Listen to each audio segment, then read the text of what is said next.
అరే విను, కానీ నేను అసలు నేనేం చెబుతున్నాను? సీమ కదా. అరే ఎందుకు ఏడిపిస్తున్నావు ఆ అమ్మాయిని పాపం? ఇదంతా నీ తప్పే.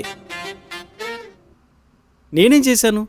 నువ్వే కదా చెప్పావు ఫియాన్సీ అయ్యే ముందు ఫైనాన్షియల్ గా రెస్పాన్సిబుల్ అవ్వాలని. Learning to plan finance is a must. కాస్త మార్కెట్స్ ని స్టడీ చేయి. ఇంకా మరి ఇదంతా నా తప్ప? ఇంకెవరిది మరి? ఫైనాన్స్ ని అర్థం చేసుకోవడంలో బిజీగా ఉండి సీమ వాళ్ళ అమ్మ బర్త్డే మర్చిపోయాను.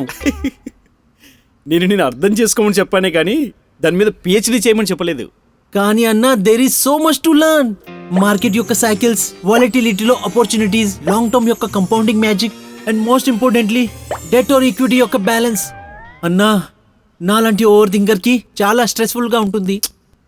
నీకేం కావాలి? సింపుల్ గురు, ఇదే నా ఇన్వెస్ట్మెంట్ కి గ్రోత్ ఆపర్చునిటీ కావాలి, కానీ రిస్క్ ఉండకూడదు.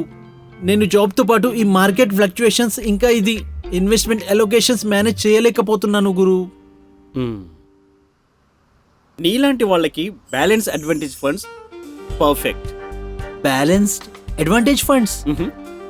బ్యాలెన్స్డ్ అడ్వాంటేజ్ ఫండ్స్ ఎలాంటి టైప్ ఆఫ్ ఫండ్ అంటే, ఇది ఈక్విటీ ఇంకా డెట్ రెండు నీకు ఎక్స్పోజర్ ఇస్తాయి.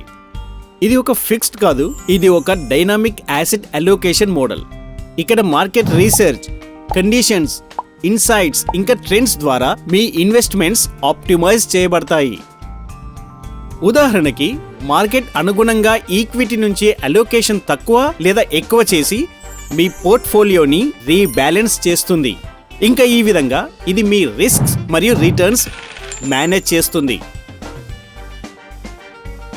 దిస్ ఇస్ అమేజింగ్ యార్. ముందే ఎందుకు చెప్పలేదు?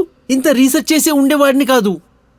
అరే సీమ వాళ్ళ అమ్మకి ఎలా తెలుస్తుంది శశాంక్ ఫ్యూచర్ ఫైనాన్షియల్ ప్లానింగ్ ఇప్పటి నుంచే చేస్తున్నాడని? ఇది కూడా నిజమే మరి. ఇంకా సీమా మూడ్ని కూడా వాలటిలిటీ మేనేజ్ చేసే మోడల్ ఉంటే బాగుండు. ఇది కూడా నిజమే మరి. మ్యూచువల్ ఫండ్ లో పెట్టుబడి మార్కెట్ సంక్షోభాలకి లోబడి ఉంటుంది. స్కీమ్ కి సంబంధించిన అన్ని డాక్యుమెంట్స్ ని జాగ్రత్తగా చదవండి.